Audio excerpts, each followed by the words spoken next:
Check it out, guys. The Lazarus Edition Kyosho GT1 is finally finished.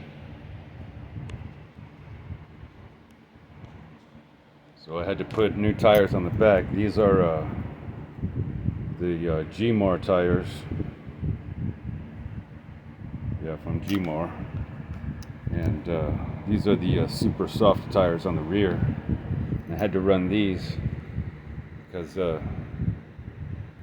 I only had like 2 sets of the mediums, and that's what this is in the front.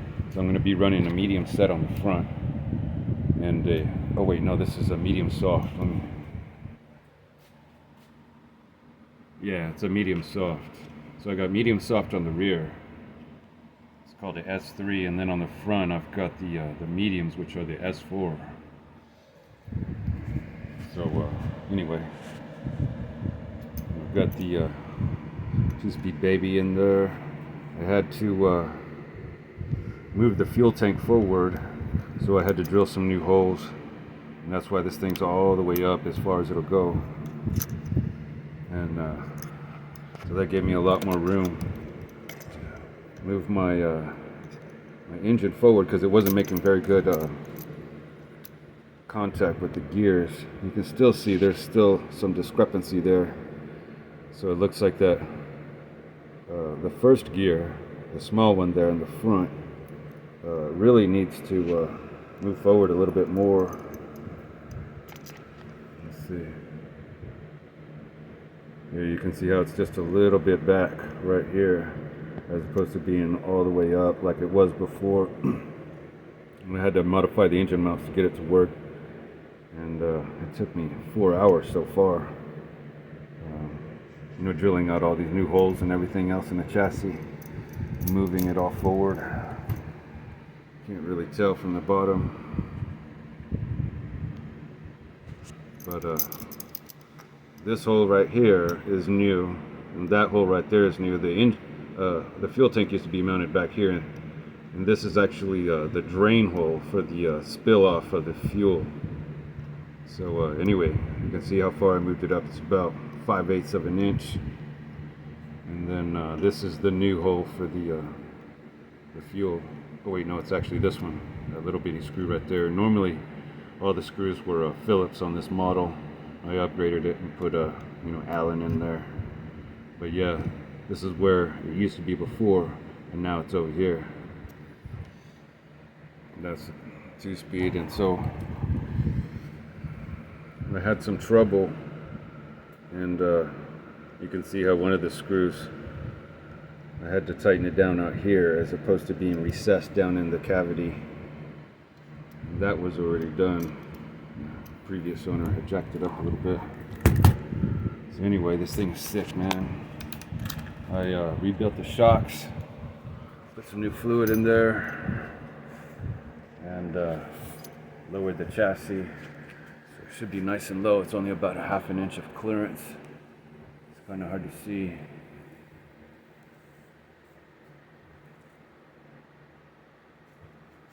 Yeah, the suspension is nice and smooth now. Let's see. I tried to clean it up a little bit. Yeah, look at that. That was just about right. Perfect ride height. So the front's kicked up a little bit. Let me see if I can get a tape measure on this thing real quick. Check the ride height. Yeah, I'm thankful this thing survived being run over by that truck. Well, I say that, but it survived for the most part. I had to replace the chassis. So what does that say? That's about 3/4 of an inch of clearance right there in the front. And in the back, I've got about 1/2 inch of clearance. So it's kicked up about 1/4 of an inch in the front.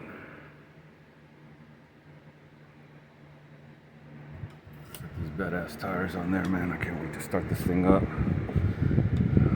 I'm afraid that when it got ran over, it may have jacked up the carburetor, because it had a severe air leak, and it was running lean and stuff last time I was trying to run it. It's a really high idle. Well, I guess it wasn't running lean, but anyway, I couldn't really tell.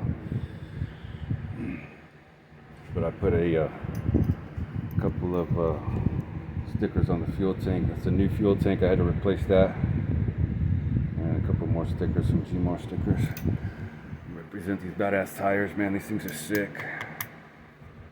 We've got some built-in wear indicators too. You can tell how the front's already been broken in. It's probably had half a dozen tanks or more on it. Still hanging in there. So that's the wear indicator. You can see how deep the tread goes, and it's just solid rubber. There's no foam in there at all.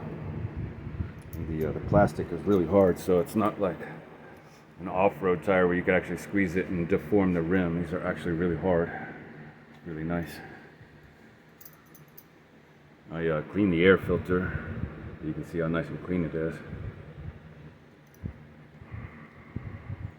And I re-oiled it, so it's good to roll. And the gear mesh is still a little off. I don't think I'll ever get it perfect again because I had to modify the chassis, but you can see it's pretty smooth. It's got one little rough spot right there. The rest is really smooth. So anyway, I'm anxious to see how it runs. Hopefully I don't tear up these gears again, but thankfully the gears are pretty cheap, only about 10 bucks. So yeah, you can see that. It's all buttoned up, ready to go, man. So anyway, I'm kind of scared to run it out here in the front anymore because I don't want it to get run over again. But I just want to test it real quick. So maybe I'll just test it real quick and see how it goes and not just run it. And I'll take it somewhere else to run it, I guess, man. I don't want to run it up front anymore with everybody speeding through here and stuff. Might have to buy some of those things that say children at play or something. Get the people to slow down whenever I want to run my car. Anyway, guys, thanks for watching. Peace out. Later.